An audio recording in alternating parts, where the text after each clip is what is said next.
تو وہ قابل ذکر ہو جاتا ہے، اور اگر تم میرے ولیوں سے جڑ جاؤ گے پھر تمہارا مرتبہ کیا ہوگا؟ یہاں تو کتے جڑ جائیں تو قابل ذکر ہوتے ہیں۔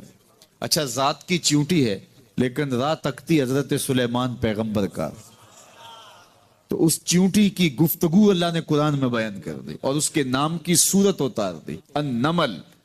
سورہ نمل اس چیونٹی کے نام پہ صورت ہے جو حضرت سلیمان علیہ السلام کی راہیں تک رہی تھی اور اپنی ہم جولیوں سے کہہ رہی تھی جلدی جلدی اپنی بلوں میں داخل ہو جاؤ، اللہ کے نبی کا لشکر بے خبری میں کہیں تمہیں کچل نہ ڈالے۔ اور حضرت سلیمان نے اس چیونٹی کی بات کو سنا، فَتَبَسَّمَ ضَاحِكًا مِّن قَوْلِهَا، اور مسکرا بھی پڑے۔ تو چیونٹی بھی ہو، گھوڑے بھی ہوں، کتے بھی ہوں، لیکن جب اچھے لوگوں کے سنگ جڑ جائیں، نسبت بلند ہو جائے تو وہ قابل ذکر ہو جاتے ہیں۔ تو ہیں گھوڑے لیکن میرا رب رب ہو کے قرآن میں ان گھوڑوں کی اداؤں کی قسمیں کر رہا ہے۔ وَالْعَادِيَاتِ ضَبْحًا فَالْمُورِيَاتِ قَدْحًا فَالْمُغِيرَاتِ صُبْحًا فَأَثَرْنَ بِهِ نَقْعًا وَوَسَطْنَ بِهِ جَمْعًا۔ قسم ان گھوڑوں کی جو تیز دوڑیں تو سینوں سے آواز نکلے، پتھریلی زمین میں جائیں تو پاؤں سے شرارے نکلیں، گرد و غبار اڑائیں، دشمن کے لشکروں کو تاخت و تاراج کر کے ان کے جتھوں میں گھس جائیں، ان دلیر اور بہادر گھوڑوں کی میرا رب رب ہو کے قسم کر رہا ہے۔ یہاں قسم کی بات چلی تو اللہ نے محبوب کے گھوڑوں کی قسم کی، گھوڑوں کی اداؤں کو پسند کیا۔ محبوب کے غلاموں کے گھوڑے، ان کے پاؤں سے لگی ہوئی کھریوں سے ٹکرانے والے پتھروں سے نکلنے والے شرارے، رب کے وہ بھی محبوب۔ اللہ اکبر۔ تو پھر قسم کی بات چلی تو کبھی گھوڑوں کی قسمیں کی، کبھی محبوب کی راہ گزر کی قسم کی۔ لا اقسم بہذا البلد، مجھے قسم ہے اس شہر کی۔ تو شہر مکہ کی قسم کیوں کی؟ وہاں کعبۃ اللہ ہے، مقام ابراہیم ہے، چاہے زمزم ہے، صفا و مروہ ہے، مزدلفہ ہے، منا ہے، عرفات ہے، قدم قدم انوار کی برستی برکھا ہے، مطاف ہے، حتیم ہے، مستجاب ہے، مستجار ہے، ملتزم ہے، باب کعبہ ہے، سقف بیت اللہ ہے، قدم قدم پہ انوار برس رہے ہیں۔ شاید میرے رب نے قسم اس لیے کی ہو، شاید قسم اس لیے کی ہو، لیکن میرا رب کہتا ہے لا اقسم بہذا البلد، مجھے قسم ہے شہر کی، یعنی شہر مکہ کی۔ کیوں؟ یہاں کعبۃ اللہ ہے، یہاں مقام ابراہیم ہے، یہاں مزدلفہ ہے، منا ہے، عرفات ہے۔ کیوں قسم؟ وانت حل بہذا البلد، محبوب اس شہر کی گلیوں نے تیرے قدم چومے۔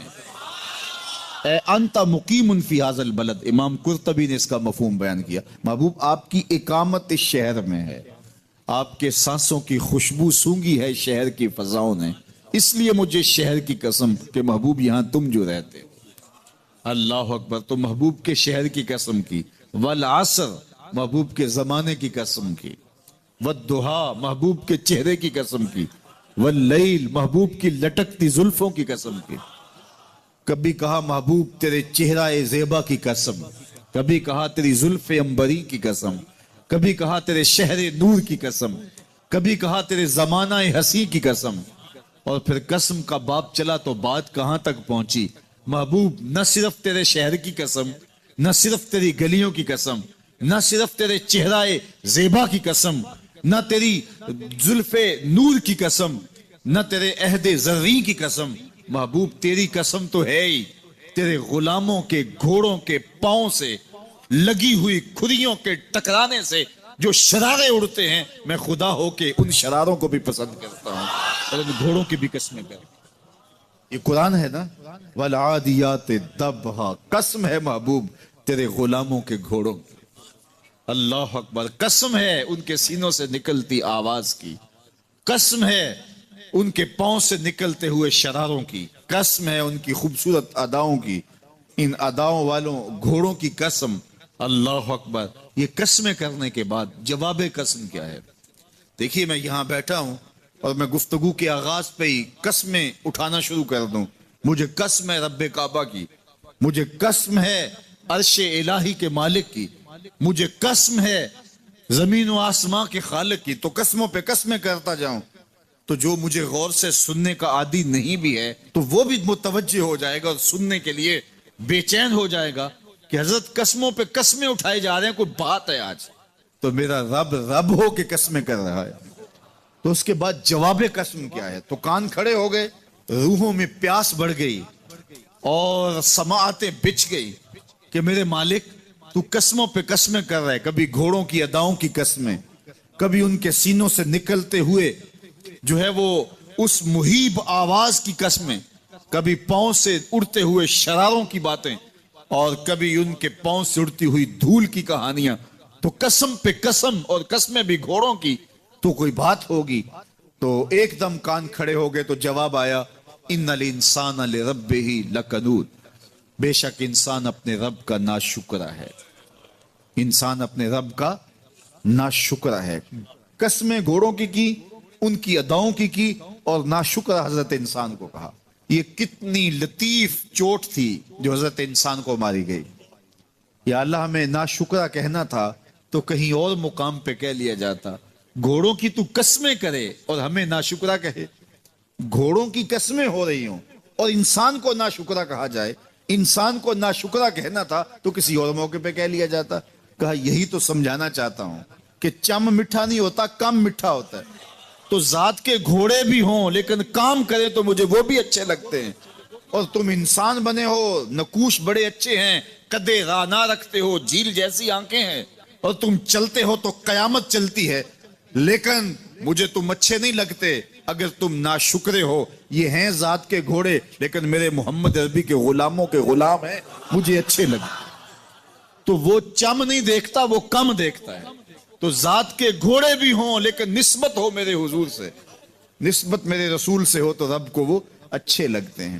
تو کہا والعادیات ضبحا فالموریات قدحا فالمغیرات صبحا فاثرن به نقعا فوسطن به جمعا ان الانسان لربہ لکنود. بے شک انسان اپنے رب کا ناشکرا ہے. اللہ اکبر.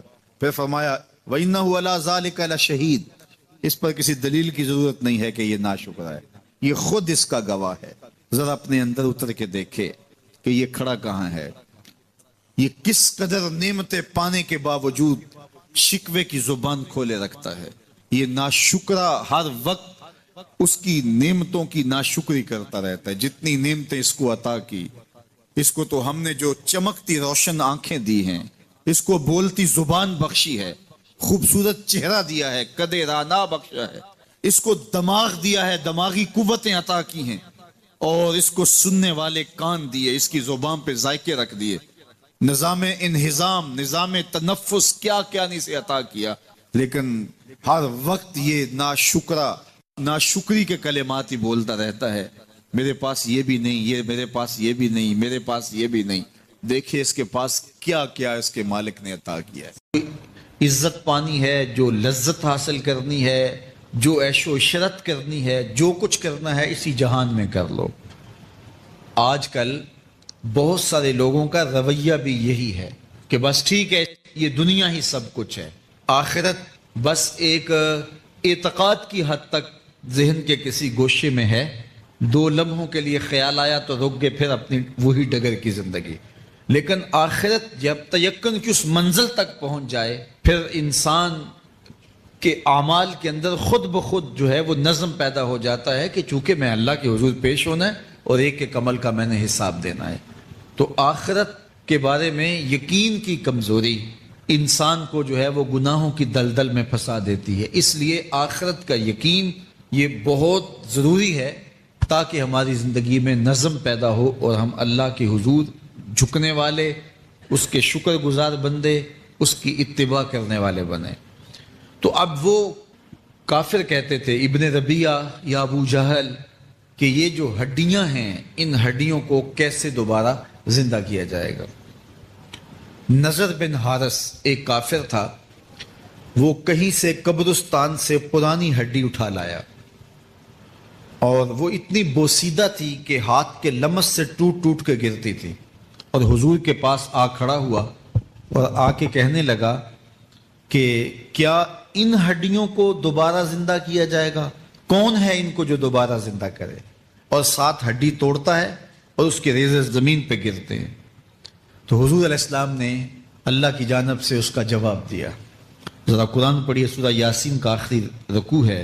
وَضَرَبَ لَنَا مَثَلًا وَنَسِیَ خَلْقَهُ قَالَ مَن يُحْیِی الْعِظَامَ وَهِیَ رَمِیمٌ.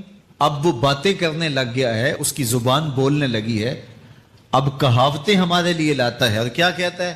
مَن يُحْیِی الْعِظَامَ وَهِیَ رَمِیمٌ. ان ہڈیوں کو کون زندہ کرے گا جبکہ اتنی بوسیدہ ہو گئی ہیں. تو یہ نضر بن حارث حضور کے سامنے ہڈی لایا تھا اور توڑتا تھا اور کہتا تھا یہ ہڈیاں زندہ ہوں گی، ان ہڈیوں کو دوبارہ اٹھایا جائے گا جو اتنی بوسیدہ ہو گئی ہیں کہ ہاتھوں کا لمس بھی گوارا نہیں کرتی، اس کو دوبارہ زندہ کیا جائے گا، کون زندہ کرے گا؟ جواب سنو، قُلْ يُحْيِيهَا الَّذِي أَنشَأَهَا أَوَّلَ مَرَّةٍ. اے محبوب فرما دیجئے اب تو ہڈیاں موجود ہیں، جب ہڈیاں بھی نہیں تھیں تو جس رب نے انسان بنایا ہڈیوں کو جوڑ کے نہیں بنا سکتا. اب تو میٹیریل موجود ہے جب میٹیریل بھی موجود نہیں تھا. هل اتى على الانسان حين من الدهر لم يكن شيئا مذكورا. انسان پر وہ وقت بھی آیا ہے جب یہ قابل ذکر چیز ہی نہیں تھا، اس کا نقشہ نہیں تھا، اس کی صورت نہیں تھی، اس کا میٹیریل نہیں تھا، اس کا مادہ نہیں تھا. لیکن جس نے حضرت انسان بنایا، پانی کی بوند سے تخلیق کیا، تو اب کیا وہ ہڈیوں کو جوڑ کر انسان نہیں بنا سکتا؟ تو یہ کفار بات کرتے تھے کہ نہیں اتنی بوسیدہ ہڈیوں کو کیسے زندہ کیا جائے گا، یہ بات سمجھ میں نہیں آتی. پھر ان کے ذرے بکھر گئے، بعض انسانوں کو جانور چیڑ پھاڑ کے کھا گئے، کچھ وہ کھا گئے، کچھ ہڈیاں پڑی رہ گئیں، کچھ ان کی ہڈیاں راکھ بن کے اڑ گئیں. تو کیسے ہو سکتا ہے کہ ان کو دوبارہ زندہ کیا جائے، ان کے اجزاء جوڑے جائیں؟ اب یہ عدی بن ربیعہ نے بھی یہی کہا. اللہ ارشاد فرماتا یحسب الانسان ان لن نجمع عظامہ. یہ آدمی گمان کرتا ہے، کہتا ہے کیا ہڈیوں کو دوبارہ زندہ کیا جائے گا؟ اللہ فرماتا ہے کیوں نہیں، ہم اس بات پہ قادر ہیں کہ اس کے انگلیوں کے پور پور کو دوبارہ کھڑا کر دیں اور اس کے اجزاء جو بکھرے ہوئے ہیں ان کو ہم اکٹھا کر کے دوبارہ ان کو جوڑ دیں. ہمارے لیے کوئی مشکل نہیں ہے. لیکن یہ اس کا خیال ہے کہ ہڈیوں کو کیسے جوڑا جائے گا. لیکن سورہ یاسین میں جو دلیل دی اس پہ کس قدر جو ہے وہ آشش کرنے کو جی چاہتا ہے. فرمایا کہ قُلْ يُحْيِيهَا الَّذِي أَنشَأَهَا أَوَّلَ مَرَّةٍ. یہ کہتے ہیں یہ ہڈیاں کون جوڑے گا؟ کہا جب ہڈیاں بھی نہیں تھی، جس نے ہڈیاں بنائی اس کے لیے جوڑنا کیا مشکل ہے. تو یہ عجیب تم نے بات کی. تو اللہ تعالیٰ جل شانہ قیامت کے دن ہمارے وجود دوبارہ اٹھائے گا اور اپنے حضور بندوں کو کھڑا کرے گا اور ان سے سوال پوچھے گا. یہ نہیں ہے کہ جو مرضی کرتے گئے. ایک آدمی نے ظلم کیا، جبر کیا، زیادتیاں کی، لوگوں کا حق لوٹا، لوگوں کا مال غصب کیا، عزتیں پامال کی، اور اتنا مؤثر تھا کہ عدالتیں وہ خرید لیتا تھا، کچہریاں وہ خرید لیتا تھا، پولیس وہ خرید لیتا تھا، کوئی سے پوچھنے والا نہیں تھا، اس کی بات چلتی تھی، اس کا فون چلتا تھا، اس کا رکا چلتا تھا، عیش و عشرت کی زندگی گزاری اور مر گیا. ہزاروں کے حق غصب کر کے، ہزاروں کا مال ہڑپ کر کے، لوگوں کی آبروئیں لوٹ کے مر گیا اور قبر میں چلا گیا. بس قصہ ختم. اب نہ وہ اٹھے گا نہ اس سے حساب لیا جائے گا. تو پھر انصاف کہاں گیا؟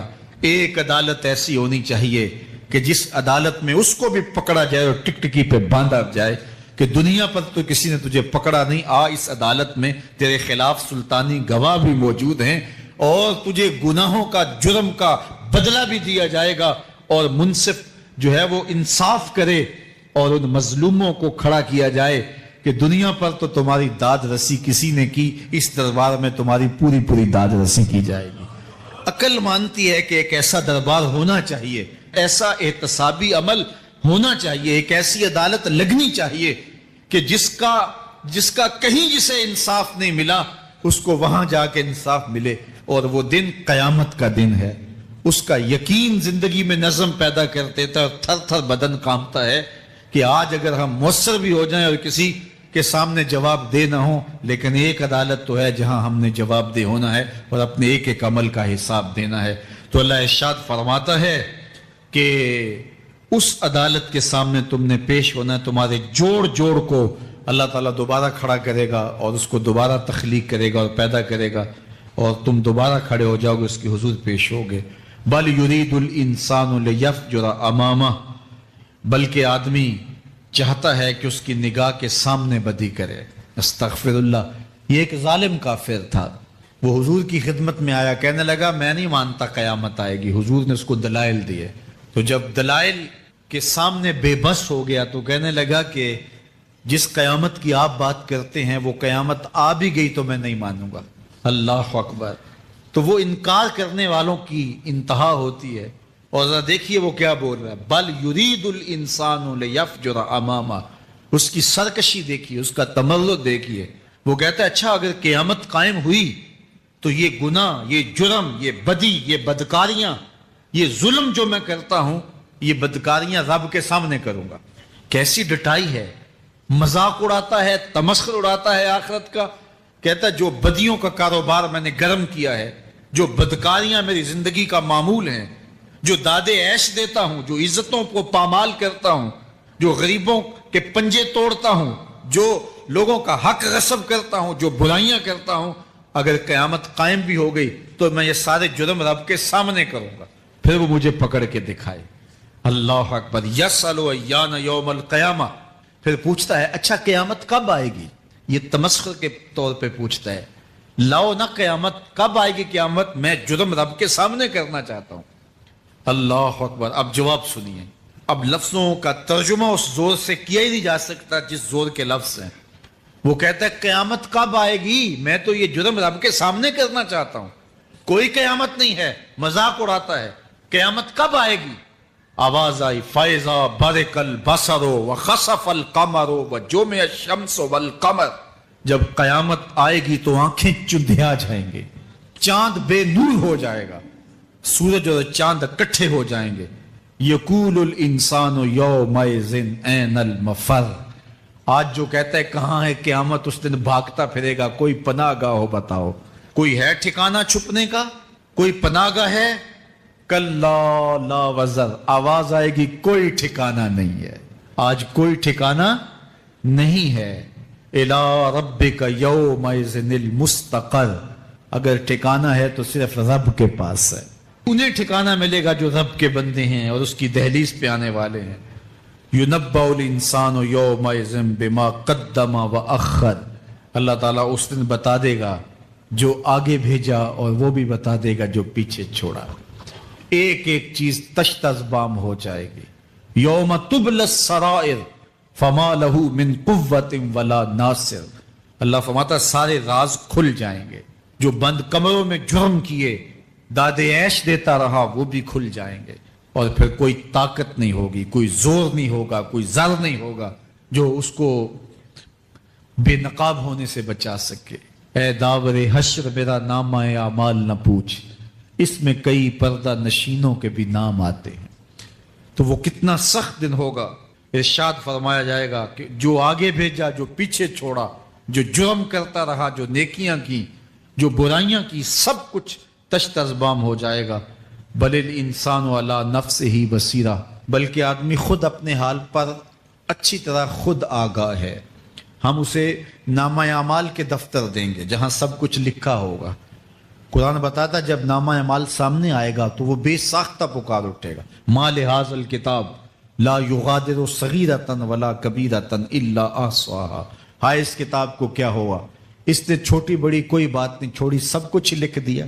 نامہ اعمال سامنے ہوگے، زمین بولے گی، ہاتھ پاؤں بولیں گے، فرشتے بولیں گے، کرامن کاتبین بتائیں گے یہ کیا کیا جرم کرتا رہا، کیا کیا گناہ کرتا رہا. تو اس دن ہر شے سامنے آ جائے گی.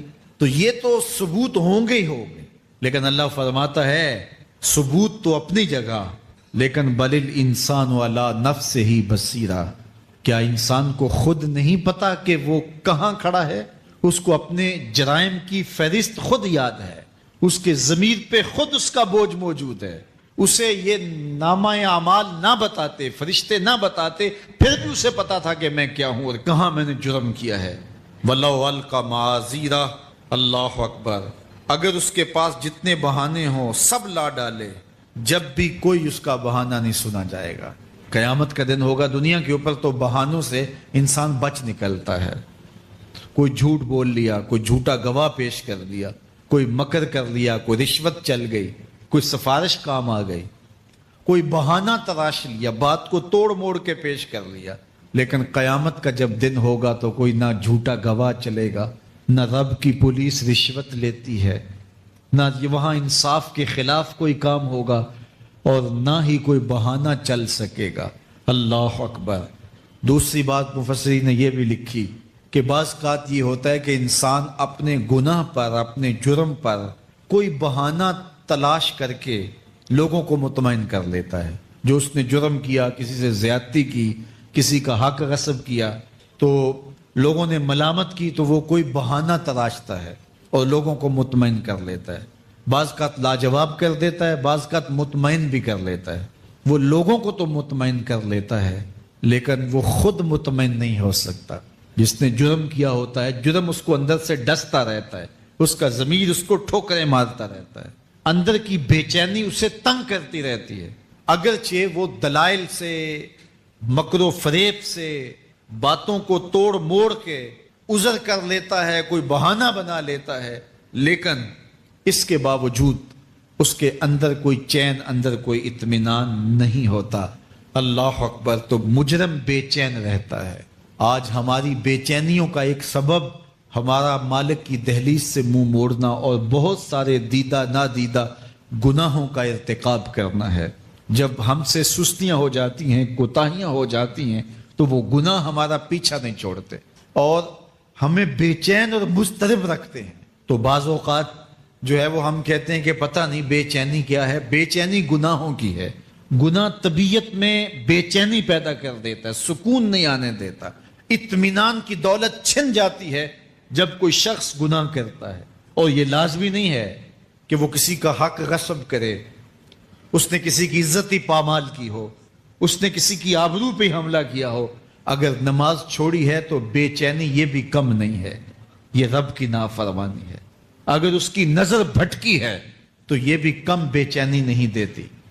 اگر اس کا خیال بہکا ہے، اس نے زبان سے کسی کو دکھ دیا ہے، اس نے کسی کے لیے سب و شتم کا انداز اختیار کیا ہے، گالی گلوچ کا رنگ اختیار کیا ہے، تو پھر کیا ہوا کہ یہ بے چینی اندر کو توڑتی رہتی ہے۔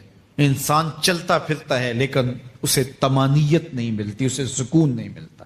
سکون کب ملے گا؟